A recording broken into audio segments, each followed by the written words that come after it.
I disguised myself as a beggar in front of my mother-in-law to test her true feelings about me. What happened next shattered our family forever. Friends, I'm so curious. Where are you tuning in from? Please share in the comments. Happy listening! I gripped the worn handle of my old bag so tightly my knuckles turned white, telling myself I was ready for this test. The tattered black coat draped over my shoulders, with holes at the elbows and faded stains, wasn't just clothing today. It was a disguise. I wasn't just visiting my husband's family. I was conducting an experiment that could change our relationship forever. David waited for me at the bus stop, looking more anxious than he had on our wedding day. When he saw me step off the bus, he ran a nervous hand through his hair. "Deborah, are you sure about this?" His voice wavered. "We could just tell them the truth. Mom will understand, eventually." I shook my head, adjusting the cheap scarf around my neck. "No, Dave. You know how your mother's felt about me from the start. In her eyes, I'm just a small-town girl with no education or prospects. Today, I want to see how she treats me when she thinks I'm exactly who she assumes I am." He sighed heavily and took my hand. Love and worry swirled in his brown eyes. "Just remember, she's not a bad person. She's just old-fashioned." I gave a faint smile, though my stomach churned with nerves. "I know, and I'm not here to humiliate anyone. I just need to know if we have a chance at being a real family." The Harrisons' house came into view at the end of a tree-lined street in an upscale Atlanta neighborhood. One of those elegant, slightly dated southern mansions with brick walls, a tiled roof, and pristine white shutters gleaming in the winter sun. I took a deep breath, clutched my worn bag tighter, and tried to look even more humble and out of place. The front door swung open before we could ring the bell. Elizabeth Harrison, David's mother, stood in the doorway, her sharp, appraising gaze that of a woman who'd spent decades teaching at a private academy. Her eyes swept over me from head to toe, lingering on the frayed coat, the scuffed shoes, and finally settling on my face with an expression I couldn't quite read. Disappointment, maybe. "Deborah," she said after a tiny pause, her voice crisp and formal. "Come in. Shoes off at the door, please." Behind her, Robert Harrison appeared with a kind smile that eased the tension in the room. "Welcome, dear. How was the trip?" His deep voice radiated a warmth his wife lacked. I stepped inside, forcing a polite smile and deliberately smoothing my old coat to make it look even more wrinkled. I was playing a role, and it was strange, thrilling, and nerve-wracking all at once. We settled in the living room, a space so meticulously arranged it felt like a museum. Every cushion was fluffed, every family portrait perfectly aligned. Elizabeth poured tea into delicate porcelain cups, glancing at me now and then as if cataloging every detail. "So, Deborah," she began, her voice even but laced with a sharp undertone, "where are you working these days?" I lowered my gaze, making my voice soft and uncertain. "Just an office job, really. Mostly answering phones and sorting papers, nothing special."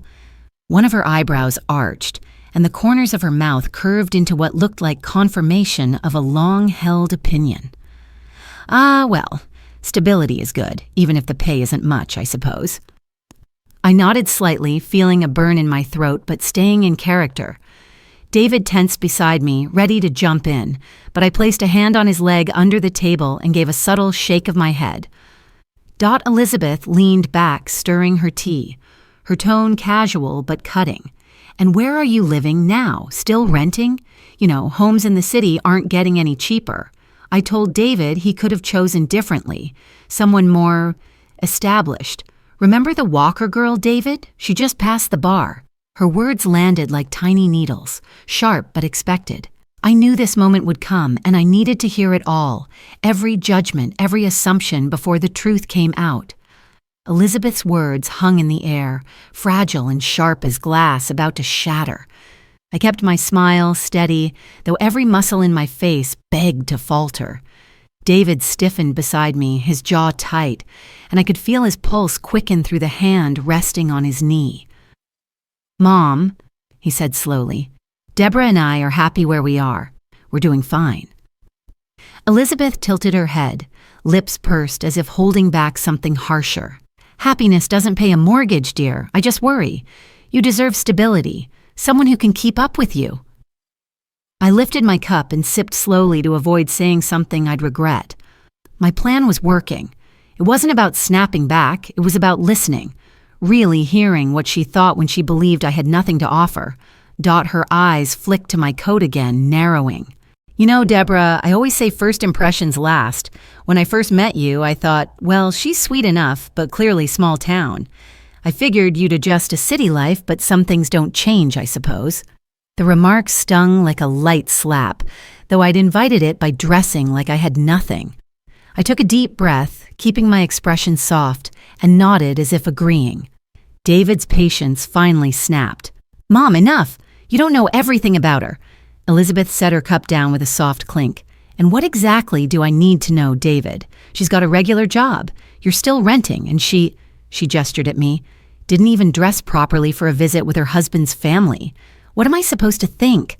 I gently placed a hand on David's arm and whispered, It's okay. Let her talk. He looked at me like I'd lost my mind, but I hadn't. I needed to see this through. Elizabeth crossed her arms. You're both adults, but marriage is serious. You can't live on love and salaries that barely cover rent. And children? What happens when you have kids? You want to raise them in what? A rented apartment with secondhand furniture? Her words weren't shouted, but they carried weight, thick with judgment. David's cheeks flushed. We're fine, Mom. Stop acting like Deborah.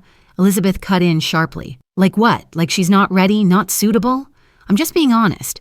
You had other options, David. Remember Claire Walker? She's from a good family. She's got a trust fund. She went to Duke.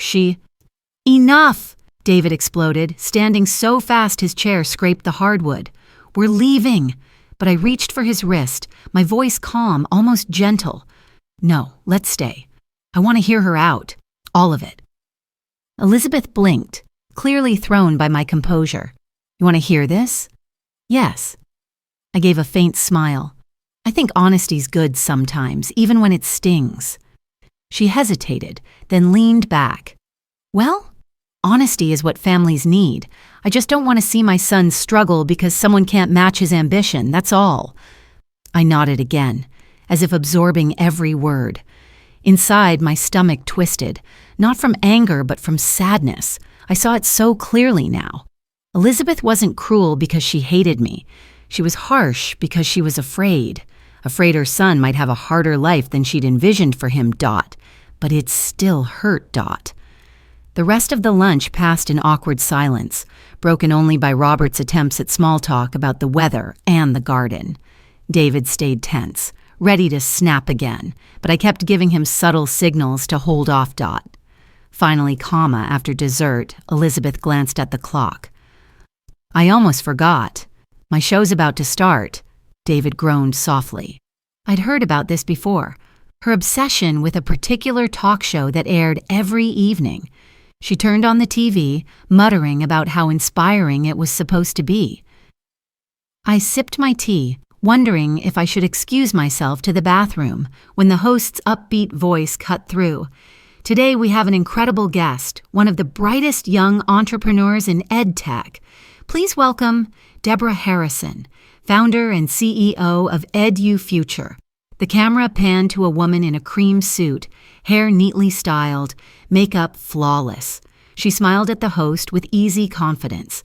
My face. Elizabeth froze, blinking rapidly.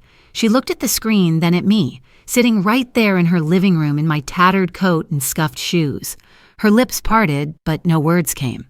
The host continued. Deborah built her company from the ground up, scaling it to serve over 1 million students nationwide, with more than 300 employees and partnerships with state education boards. She's also the mother of an 8-month-old daughter, Sophia, and wife to software engineer David Harrison, who also leads development at Edu Future. Elizabeth's hands trembled on the armrest. What? What is this? She whispered. I set my cup down slowly, my voice soft. That's me. The job you never wanted to hear about. That's what I do. Her eyes darted between the screen, where the host was asking my TV self about balancing work and life and breaking barriers as a young female executive.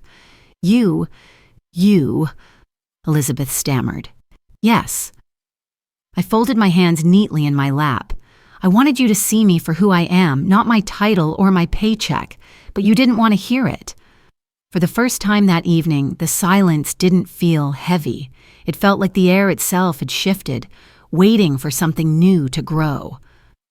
Dot Elizabeth sat frozen, her hands gripping the edge of a couch cushion as if it could anchor her. On the TV, my polished self laughed softly with the host, describing the challenges of starting an edtech company while balancing family life. People thought I was crazy, my TV self said. But I knew kids everywhere deserved better learning tools, especially in underserved communities. And when my husband said, "I believe in you," that was all I needed. The camera cut back to the host, who nodded approvingly. And now you've got one of the fastest growing companies in the industry, multiple awards, and you just secured a multi-million-dollar deal with the state of Georgia. That's remarkable. Elizabeth's jaw dropped. Her eyes flicked between the TV and me, sitting on her couch in my deliberately tattered coat. I met her gaze calmly, hands folded in my lap. "You're that Deborah Harrison," she whispered, as if saying it aloud might break the room. I nodded gently. "The one you just saw on TV. The one you thought was just answering phones and sorting papers." Her face paled. "But you said?" I finished for her, my voice soft but firm. "That's what you wanted to see, wasn't it? Someone ordinary, someone who couldn't match David's potential, someone you could look down on and feel justified about." Elizabeth's lips trembled. "I didn't mean—" "You did," I cut in. Not harshly, but firmly. "And that's okay, Elizabeth. People make assumptions. I wanted to see those assumptions for myself, without titles or money getting in the way. So I wore this old coat, carried this worn bag, because I needed to know if you could accept me for me." Robert finally spoke, his gentle voice easing the tension. "Deborah, you're the one running that company that got laptops and internet to kids in rural schools?" I nodded, offering a small smile. "Yes, sir. That's us. David's my lead developer. We built the company together from our living room 5 years ago, and it's grown a lot." David squeezed my hand and looked at his mother. "Mom, I tried to tell you before. You never wanted to listen. You cut me off every time I mentioned her work." Elizabeth blinked rapidly as if hoping to wake from a dream. On the TV, I was describing EduFuture's new free coding courses for girls from disadvantaged backgrounds. "And you have a child, don't you?" the host asked on screen. "Yes," my TV self replied with a bright smile. "Sophia, 8 months old. We named her after my grandmother, who taught me to always work hard and believe in people, even when they don't yet believe in you." Elizabeth's hand flew to her mouth. "Sophia, after your grandmother?" I nodded. "Yes, but I didn't tell you because you didn't want to know. You never asked about my family, Elizabeth. You only asked about what I lacked. You wanted to measure me against some imaginary standard." Her eyes filled with tears. "Deborah, I'm so sorry. I thought you were just some small-town girl who married up. I was afraid David would struggle because of you." David leaned forward, his tone soft but resolute. "Mom, I'm not struggling.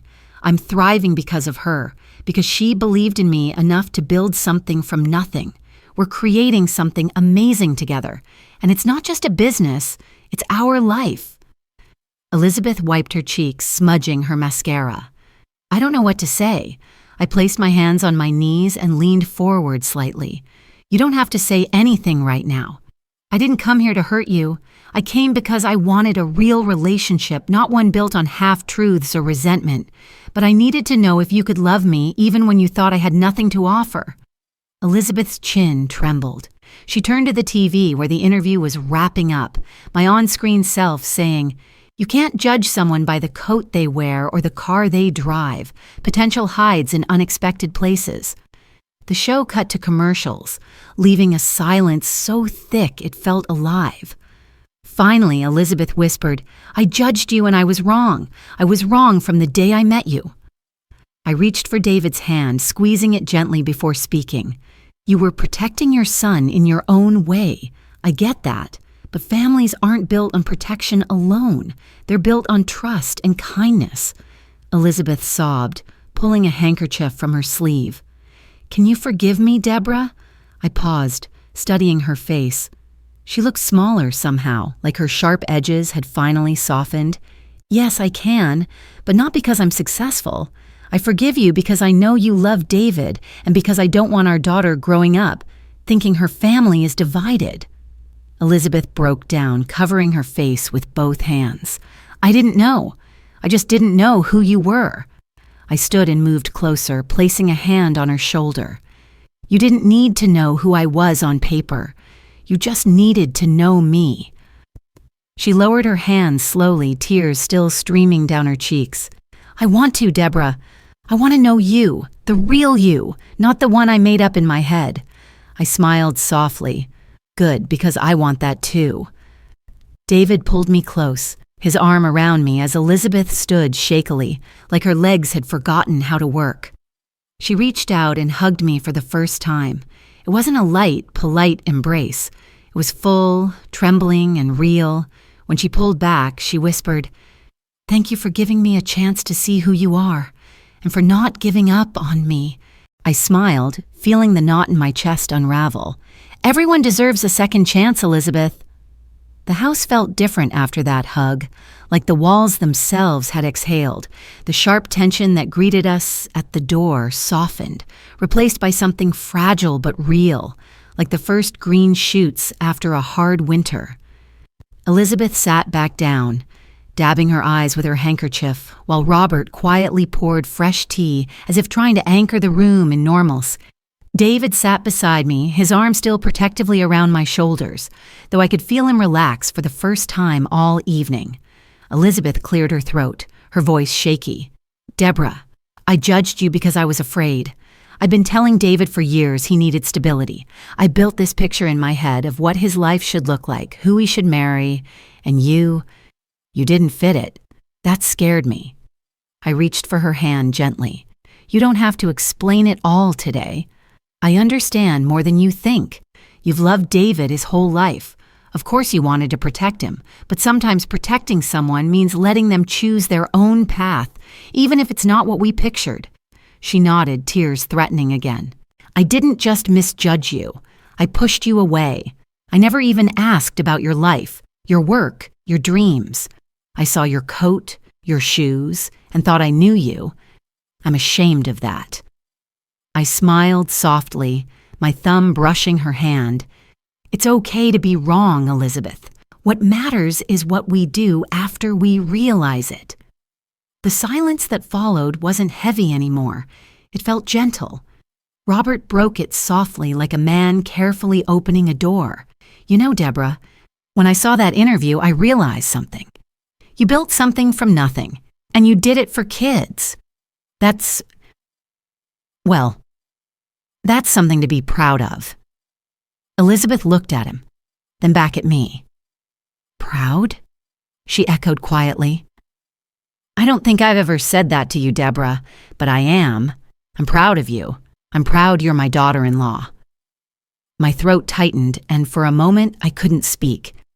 Those words, I'm proud, were so simple, but they carried a weight I hadn't expected. I looked at Elizabeth, at her tear-reddened eyes, and for the first time since we'd met, I felt no wall between us, no masks, not mine or hers, just truth. Thank you, Elizabeth, I said quietly, fighting to keep my voice steady. That means a lot to me, to us. David smiled, his hand squeezing mine a little tighter, and I knew he felt the same relief I did. This wasn't just a moment of reconciliation, it was a turning point. The start of something new. Robert coughed, clearly trying to lighten the mood. Well, since we're all laying our cards on the table, how about we pull out the photo album for Sophia? I think it's time Grandma and Grandpa got to know their granddaughter a bit better. Elizabeth perked up, her face lighting with a small but genuine smile. Oh yes, please, I know so little about her. Just what David's mentioned. I'd love to see her pictures. I nodded. warmth spreading through my chest. "We've got some on the phone. And if you'd like, you can come over next week. Sophia's starting to crawl and she loves when people play with her." Elizabeth nodded, her eyes shining with tears. But these were tears of hope now. "I'd love that. And Deborah, if you'll let me, I want to do better. For you, for David, for Sophia, I want to be a real family." I looked at David, and he gave a slight nod, letting me know he supported whatever I decided. I turned back to Elizabeth. "We want that too. Let's start fresh. No masks, no assumptions, just us as we are." She reached out and I shook her hand, feeling her fingers tremble, but there was sincerity in that grip. Robert smiled, raising his teacup like a toast. "To new beginnings," he said, and we all laughed softly, sharing a moment of lightness for the first time that evening. In the weeks that followed, the Harrisons' house felt different. Elizabeth came to visit as promised. When she held Sophia for the first time, I saw her face soften, as if years of tension and expectations melted away in our daughter's smile. She asked questions about my work, our plans, how David and I balance parenting and the business, and this time, she listened, really listened. I tried too. I told her about my small-town childhood, about my grandmother Sophia, who taught me to sew and dream big, despite limited means. Elizabeth shared her own stories about raising David, her fears and hopes for him. We didn't become best friends overnight, but we started building bridges, brick by brick. One evening, a couple of months later, Elizabeth and I sat on our porch, sipping tea while David and Robert played with Sophia in the living room. Elizabeth looked at me, her eyes clear and warm. "You know, Deborah," she said quietly, "that day you showed up in that old coat, it changed me. I realized how wrong I was, not just about you, but about how I saw the world. You taught me to see people, not their labels." I smiled, feeling the last remnants of hurt dissolve. "And you taught me that even the hardest beginnings can lead to something good if we give each other a chance." She laughed, and there was something freeing in that sound. "We did okay, didn't we?" "Yeah," I said, looking up at the stars. "We did okay. Our family didn't become perfect overnight. There were still awkward moments, old habits that crept up. But we were learning to be honest, to be kind, to be a family. Sophia grew up surrounded by love, and I knew she'd inherit not just my determination or David's ambition, but Elizabeth's belief that family is something you build day by day with an open heart. And that was our real victory. Not the business, not the awards, not the TV interviews. It was choosing to see each other for who we are and loving each other anyway. Friends, I'd love to hear your thoughts. Please share in the comments. What would you have done in Deborah's or Elizabeth's shoes? Share this post with a friend who might enjoy it. And don't forget to subscribe to the channel for more stories and inspiring moments. Thanks for being here.